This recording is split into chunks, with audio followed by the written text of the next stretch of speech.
It was a dark and moonless night as I cruised down the empty highway, the only source of light coming from the dim glow of my headlights. The road stretched out before me, winding through the desolate countryside of rural Texas. My fingers gripped the steering wheel tightly as I navigated the deserted road, the silence broken only by the hum of the engine and the occasional rustle of the wind. Suddenly, a flicker of movement caught my eye in the rearview mirror. I glanced back and my heart skipped a beat as I saw the headlights of another vehicle appear on the horizon, steadily gaining ground behind me. I frowned in confusion. There had been no other cars on the road for miles. Who could possibly be out here at this hour? I tried to shake off the feeling of unease that settled over me like a heavy blanket as I pressed down on the accelerator, eager to put some distance between myself and the mysterious vehicle behind me. But no matter how fast I drove, the headlights remained a constant presence in my rearview mirror, drawing closer with each passing mile. My hands began to tremble as a sense of dread crept over me. Who was following me, and why? I racked my brain for any possible explanation, but came up empty. All I knew was that I needed to get away, and fast. I made a series of sharp turns, hoping to lose my pursuer in the labyrinth of country roads, but to no avail.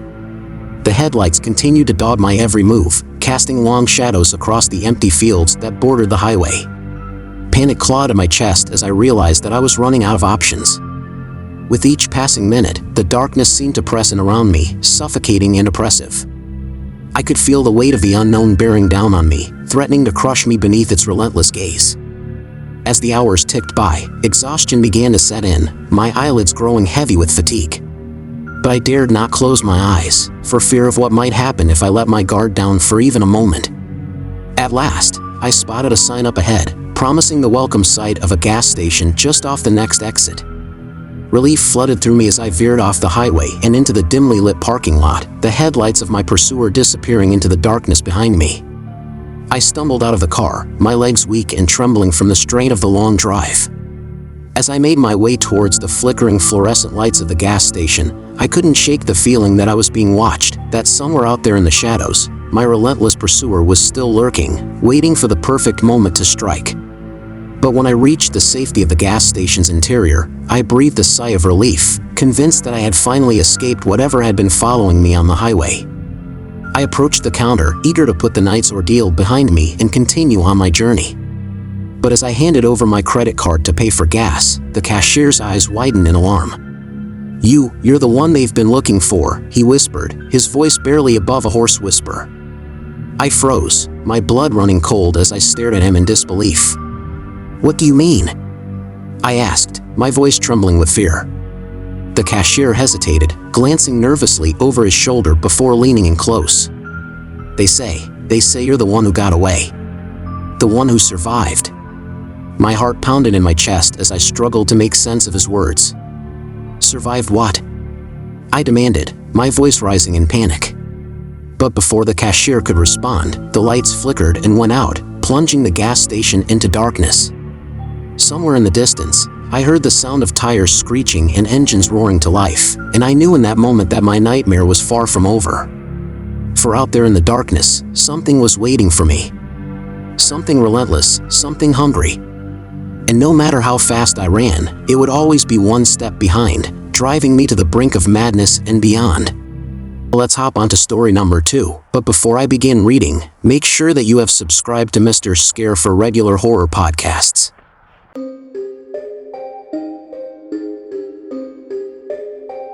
As the clock struck midnight, I found myself cruising down a desolate stretch of highway in the heart of rural Arizona. The desert landscape stretched out before me, bathed in the silvery glow of the full moon overhead. The only sound was the low hum of my engine as I pressed onward, my headlights cutting through the darkness like a beacon in the night. Suddenly, movement on the side of the road caught my eye, causing me to slow to a halt. My heart pounded in my chest as I peered out into the darkness, trying to make sense of what I was seeing. A group of figures stood huddled together on the shoulder of the road, their forms barely visible in the moonlight. They were dressed in dark robes, their faces obscured by shadows as they swayed back and forth in unison, chanting in a language I couldn't understand. Intrigued and more than a little unnerved, I found myself drawn towards them, my curiosity overpowering any sense of caution. I parked my car by the side of the road and approached the group, my footsteps echoing in the stillness of the night. As I drew closer, the chanting grew louder, filling my ears with an eerie cacophony of sound. I could feel the hairs on the back of my neck standing on end as I watched the figures perform their ritual, their movements fluid and hypnotic. Without warning, the chanting stopped, and the group turned to face me, their eyes gleaming in the darkness. My breath caught in my throat as I realized that I was outnumbered, alone in the middle of nowhere with a group of strangers whose intentions were unknown. But before I could turn and flee, one of the figures stepped forward, their voice low and menacing. "You should not have come here," they said, their words sending a chill down my spine. I opened my mouth to respond, but before I could utter a word, the ground beneath me began to tremble, sending shockwaves through my body. I stumbled backwards, my heart racing as I struggled to maintain my balance. And then, with a deafening roar, the earth split open before me, revealing a gaping chasm of darkness that seemed to stretch on into infinity. I stared into its depths, my mind reeling with terror as I realized that I was standing on the precipice of something unimaginable. Without a second thought, I turned and ran, my footsteps pounding against the hard-packed earth as I raced back towards my car. Behind me, I could hear the sounds of pursuit, the figures hot on my heels as I sprinted for dear life. I reached my car just in time, throwing myself behind the wheel and slamming the door shut behind me. With trembling hands, I fumbled for the keys and jammed them into the ignition, the engine roaring to life with a deafening roar. As I peeled out onto the highway, I spared one last glance in the rearview mirror, my heart sinking as I saw the figures disappearing into the darkness behind me. Whatever dark forces I had stumbled upon that night, I knew one thing for certain: I would never forget the terror of the midnight ritual on that remote stretch of highway in the heart of Arizona.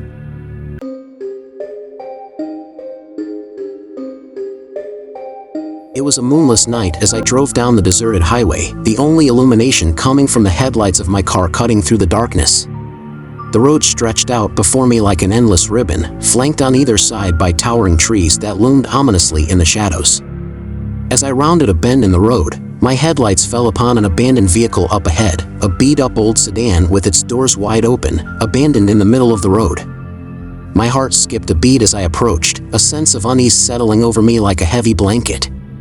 Pulling to a stop a safe distance away, I surveyed the scene before me. There was no sign of life around, no indication of what had happened to the car's occupants. The silence was deafening, broken only by the low hum of my engine and the distant chirping of crickets in the night. With a sinking feeling in the pit of my stomach, I stepped out of my car and cautiously approached the abandoned vehicle. The air was thick with tension as I peered inside, my heart pounding in my chest as I braced myself for what I might find.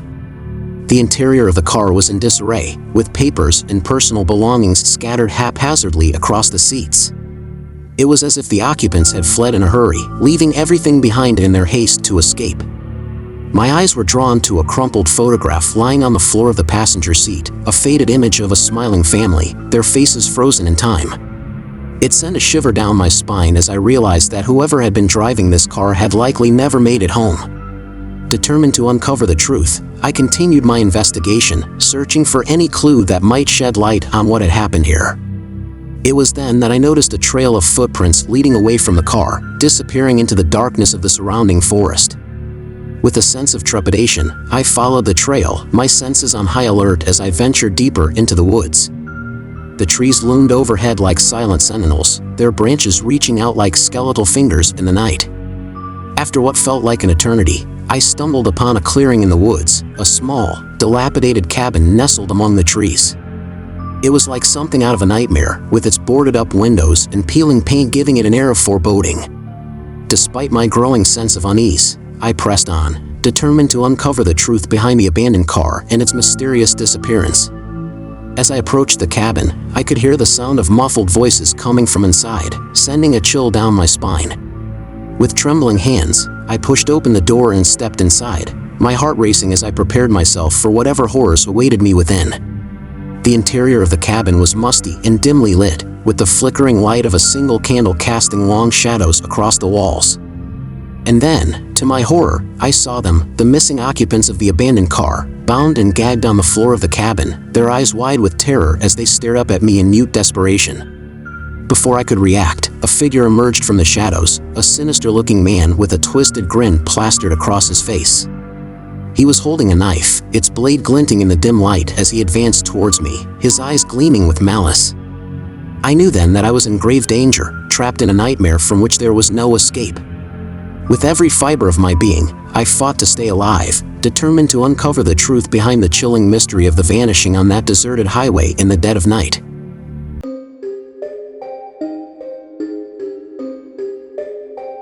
It was late at night when I pulled into the deserted rest stop along the lonely stretch of highway. Exhausted from hours of driving, I welcomed the chance to stretch my legs and take a break from the monotony of the road. Little did I know, this would be a stop I'd never forget. As I stepped out of my car and stretched my stiff muscles, a chill ran down my spine. The air was thick with an oppressive silence, broken only by the faint hum of the nearby vending machines. Unease settled over me like a heavy blanket as I glanced around the dimly lit rest area, my senses on high alert.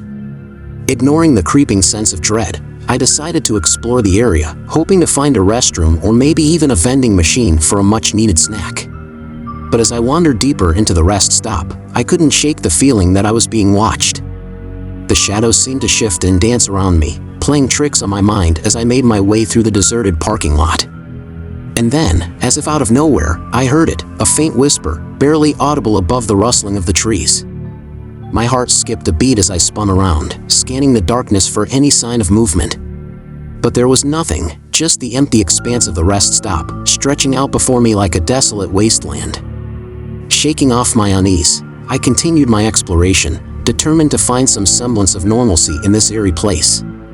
But with each step I took, the whispers grew louder, their words unintelligible yet filled with a sense of urgency that sent a shiver down my spine. And then, as if in a trance, I found myself drawn towards the abandoned restroom at the far end of the rest stop. The door creaked open with a groan, revealing a dimly lit interior that seemed to pulse with a malevolent energy. Hesitant yet compelled to investigate, I stepped inside, my senses on high alert as I scanned the decrepit stalls for any sign of life. But what I found was far more chilling, a series of strange symbols etched into the walls, their meaning lost to time yet undeniably sinister in nature. As I studied the symbols, a sense of dread washed over me, threatening to consume me whole. It was then that I heard it, the sound of footsteps echoing through the empty restroom, growing louder with each passing moment. With a sinking feeling in the pit of my stomach, I turned to flee, only to come face to face with a figure emerging from the shadows, a ghostly apparition with hollow eyes and a twisted grin that sent a chill down my spine. I stumbled backwards in horror, my mind reeling as I struggled to comprehend what I was seeing. This couldn't be real, it had to be some kind of trick, a figment of my imagination brought on by exhaustion and fear. But as the ghostly figure advanced towards me, its gaze filled with malice, I knew that this was no mere illusion. This was something far more sinister, a restless spirit trapped in this forsaken place, seeking vengeance on any who dared to trespass upon its domain. With every fiber of my being, I fought to escape, my heart pounding in my chest as I raced towards the exit. But no matter how fast I ran or how hard I tried, the ghostly figure was always one step ahead, its spectral form looming ever closer as I fled into the night. In the end, it was only by the grace of some higher power that I managed to escape with my life. But the memory of that fateful night would haunt me forever, a grim reminder of the horrors that lurk in the darkness, waiting to claim their next victim at the deserted rest stop along the highway.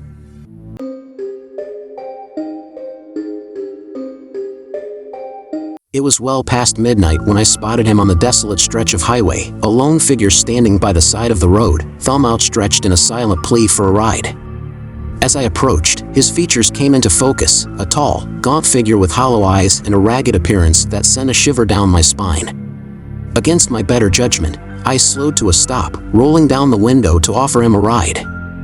He climbed into the passenger seat without a word, his presence casting a pall over the car as he settled in beside me. "Thanks for stopping," he said, his voice low and gravelly. "I've been waiting out here for hours." I nodded in response, trying to ignore the uneasy feeling that had settled in the pit of my stomach. There was something off about this man, something inhuman that I couldn't quite put my finger on. As we drove on in silence, the darkness outside seemed to press in on us, enveloping the car in an oppressive silence broken only by the hum of the engine. I stole glances at the man beside me, his expression unreadable in the dim glow of the dashboard lights. "So, where are you headed?" I asked, trying to break the tension that hung heavy in the air. He didn't respond at first, his gaze fixed on the road ahead as if lost in thought. Then, after a long pause, he spoke.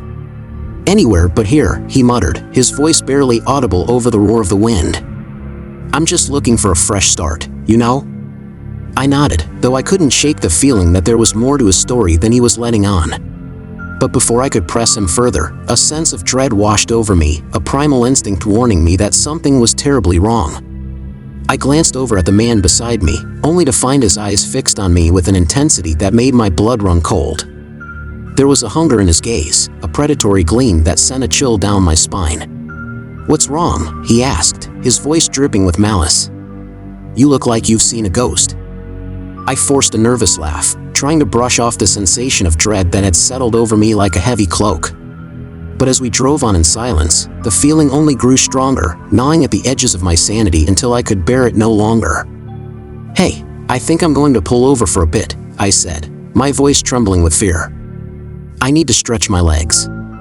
The man beside me nodded in agreement, though there was a knowing glint in his eye that sent a shiver down my spine. I pulled off onto the shoulder of the road, the darkness outside seeming to press in on us from all sides.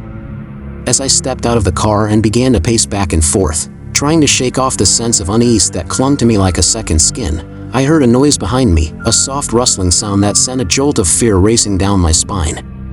I turned to see the man standing beside the car, his features obscured by the darkness as he loomed over me like a specter from some long-forgotten nightmare. "What do you want?" I demanded, my voice trembling with fear. He didn't respond at first, his eyes fixed on mine with a cold, unyielding gaze. Then, with a voice like ice, he spoke. "You," he said, his words sending a chill down my spine. "I want you." With a surge of panic, I turned to flee, but before I could take a single step, he was upon me, his hands closing around my throat with a vice-like grip that robbed me of breath. I struggled against him, my vision swimming as darkness closed in around me. And then, just when I thought all hope was lost, I heard a noise, a distant sound like the wail of a siren, growing louder with each passing moment. With a final surge of strength, I fought against the man's grasp, breaking free just as the headlights of a passing car illuminated the darkness. The man cursed and disappeared into the night, leaving me alone on the side of the road, gasping for breath and shaken to my core. With my heart pounding in my chest, I stumbled backward, gasping for breath as I watched the figure disappear into the darkness. His malevolent gaze lingered in my mind, sending a chill down my spine as I struggled to comprehend the encounter. The headlights of the passing car bathed the road in an eerie glow, casting long shadows that seemed to reach out toward me like grasping fingers.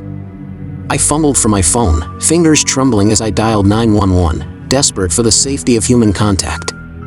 As I waited for the operator to pick up, my gaze flicked nervously to the surrounding darkness, half expecting the man to reappear at any moment. But there was no sign of him, only the empty expanse of the deserted highway stretching out into the night. When the operator finally answered, I struggled to find the words to explain what had just happened. My voice shook as I recounted the encounter, the words tumbling out in a frantic rush as I tried to convey the terror that still gripped me. As I spoke, I couldn't shake the feeling that I was being watched, that unseen eyes were peering out from the darkness, waiting for the perfect moment to strike. I scanned the shadows, searching for any sign of movement, but there was nothing, only the oppressive stillness of the night. When the police arrived, I recounted the encounter once more, my voice barely above a whisper as I described the man's appearance and the chilling threat he had uttered. The officers exchanged a concerned glance, their expressions grave as they assured me that they would do everything in their power to find him. But even as they spoke, I knew deep down that the man was gone, that he had vanished into the darkness like a wraith, leaving behind nothing but a trail of fear and uncertainty in his wake. As the officers took my statement and searched the surrounding area, I sat alone in my car, the events of the night replaying in my mind like a twisted nightmare. I couldn't shake the feeling that I had narrowly escaped a fate worse than death, that the man's intentions had been far more sinister than I could have ever imagined. With trembling hands, I started the engine and pulled back onto the highway, desperate to put as much distance between myself and the scene of the encounter as possible. But no matter how fast I drove or how far I traveled, I couldn't escape the feeling that the man was still out there, lurking in the shadows, waiting for the perfect moment to strike again.